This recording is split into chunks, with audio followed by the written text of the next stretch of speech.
নমস্কার বাঙালি। আমারও আপনার কিছু সত্য ও ভৌতিক ঘটনা দিয়ে সাজানো আমাদের এই বিশেষ নিবেদন প্রেত জনি। এবং আজকে আপনাদের জন্য একটি গল্প, জমিদার বাড়িতে এক রাত।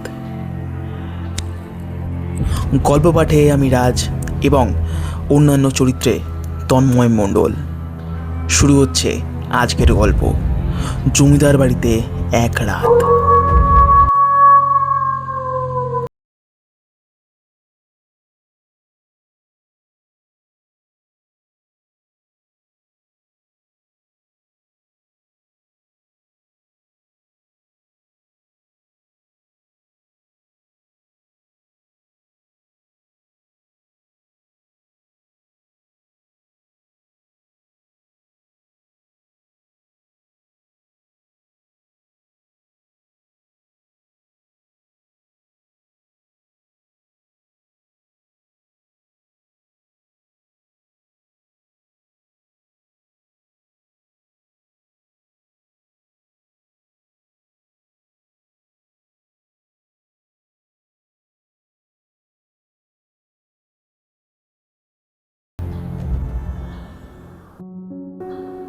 ঘটনাটা ঘটেছিল আমার বন্ধু অনুজের মামার বাড়িতে, বাঁকুড়ার ওইদিকে একদম প্রত্যন্ত গ্রাম এলাকা, ছাতনার কাছাকাছি।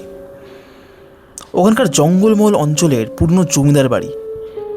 এই জমিদার বাড়িটা অনুজের মামা খুব কম দামে অকশানে কিনেছিল। গত 2 বছর ধরে বাড়িটা ওই একই অবস্থায় পড়ে আছে। ব্যাপারটা জানতে পেরে অনুজ আর নিজেকে আটকাতে পারে না। অনুজ আমাকে অবশ্য জোর করেই নিয়ে গিয়েছিল কয়েকটা দিন শহরের কোলাহল থেকে একদম দূরে নিরিবিলিতে দুজনে কাটাবো বলে। কিন্তু আমরা জানতাম না সেখানে আমাদের জন্য কি অপেক্ষা করছিল। আর সেই ঘটনা, সেই গল্প যে আমাদের সারা জীবন বয়ে চলতে হবে, এটা আমরা ধারণাও করতে পারিনি। জমিদার বাড়িতে পৌঁছানোর পর সম্পূর্ণ বাড়িটা ঘুরে ফেলার পর দোতলার একটা ঘর আমাদের খুব পছন্দ হলো। অনুজের মামা অবশ্য সম্পূর্ণ ঘর পরিষ্কার করে রেখেছিল। তবে সম্পূর্ণ বাড়িটা ঘোরার পর একটা অদ্ভুত জিনিস লক্ষ্য করলাম, যে জিনিসটা সচরাচর দেখা যায় না। 3তলার ব্যালকনিতে একটা মস্ত বড় বেল, এক কথায় ওই বড় ঘন্টা বলা চলে। একটা মানুষের পাশাপাশি রাখলে একটা মানুষ প্রায় অর্ধেক ঢাকা পড়ে যাবে, ঠিক এতটাই বড় ছিল ঘন্টাটা। অনুজকে ঘন্টার ব্যাপারে জিজ্ঞাসা করতে অনুজ বলল, দেখ, এমনিতেও মামা আমাদের 3তলায় উঠতে কেন বারণ করেছে আমি জানি না। প্রথমবার এসে আমারও চোখে পড়েছিল এটা।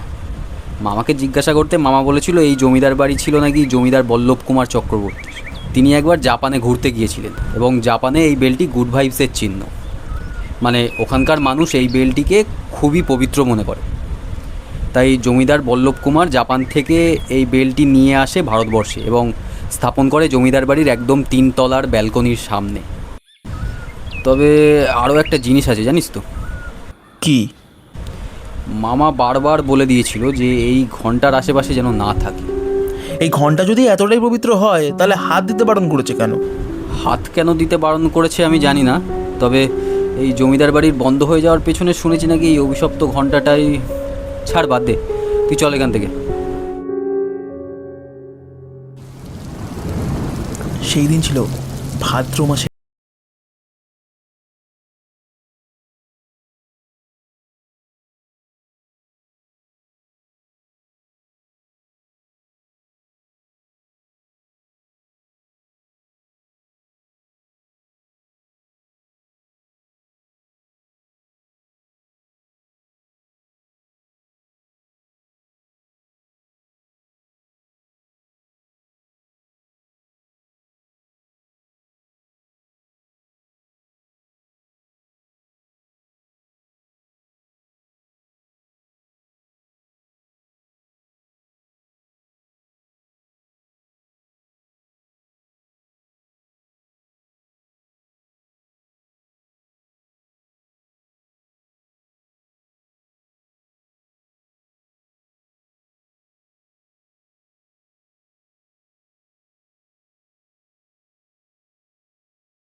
আমার বুকটা ধক করে উঠল।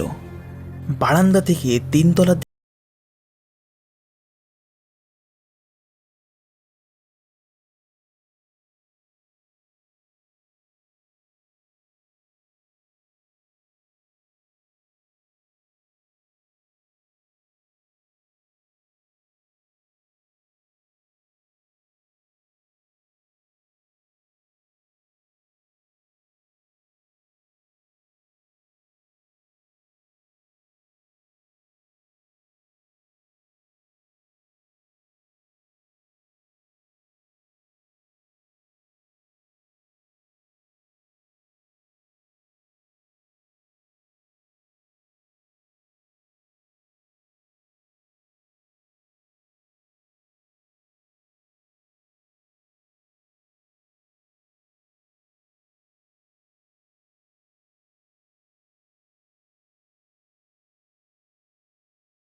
আমার মনে হচ্ছিল আমার কানের পর্দা যেন ফেটে এখনই রক্ত বেরোবে।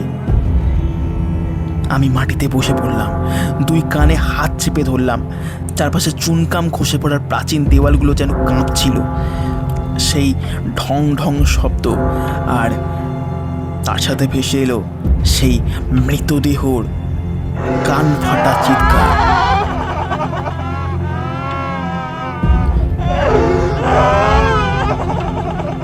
এই 2 মিলিয়ে বাতাসে একটা অবর্ণনীয় ভারী চাপ সৃষ্টি করেছিল, যাতে আমার দম বন্ধ হয়ে আসছিল। আমি চোখ বন্ধ করে ফেললাম। ভাবলাম, আজই আমার শেষ রাত। এই বাঁকুড়ার জঙ্গল থেকে আমি আর কখনো কলকাতায় ফিরতে পারবো না। মনে মনে শুধু ভগবানকে ডাকছিলাম। হঠাৎ করেই, জানি না কিভাবে, হঠাৎ করে সব শান্ত হয়ে গেল। ঘন্টার সেই নারকীয় শব্দ বন্ধ, বৃষ্টির শব্দটাও আর নেই। আমি ভয়ে ভয়ে চোখ খুললাম। সকালের সোনালি রোদ জানালার ফাঁক দিয়ে এসে আমার মুখে পড়েছে। আমি ড্রয়িং রুমের মেঝেতে শুয়ে আছি। তাকিয়ে দেখলাম অনুজ সোফায় মাথা নিচু করে নিশ্চিন্তে ঘুমাচ্ছে। আমি তাড়াহুড়ো করে উঠে বারান্দায় গেলাম। দেখলাম ঠিক আগের দিন যেমন ঘন্টাটাকে দেখেছিলাম, মরচে পড়া, প্রাচীন অবস্থায় পড়ে আছে, ঠিক তেমনই। একদম সব কিছু স্বাভাবিক। রোদে চকমক করছে চারপাশ। অনুজকে ধাক্কা দিয়ে ডেকে তুললাম। আমি ওকে রাতে সব কথা বললাম। আমি আর এক মুহূর্তই বাড়িতে থাকিনি। সেই দিন দুপুরেই ট্রেন ধরে কলকাতায় ফিরে এসেছি। অনুজ ছিল ওর মামার বাড়িতে। অনুজ ভেবেছিল ওটা আমার হ্যালুসিনেশন বা দুঃস্বপ্ন, কিন্তু আমি জানি ওটা স্বপ্ন ছিল না। কারণ শহরে ফিরে আসার পর থেকেও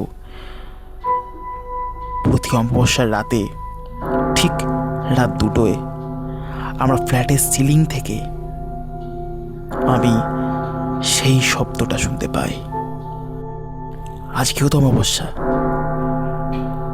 আপনাদেরও মনে হচ্ছে না ঘরের কোণ থেকে কিসের যেন একটা পচা গন্ধ ভেসে আসছে?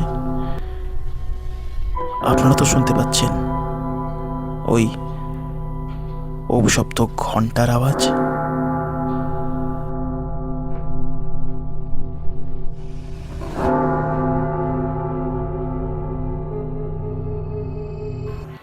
কেমন লাগলো আজকের গল্প অবশ্যই কিন্তু কমেন্ট সেকশানে জানাবেন এবং শেয়ার করে দিন আপনার বন্ধু বান্ধব ও প্রিয়জনদের সঙ্গে।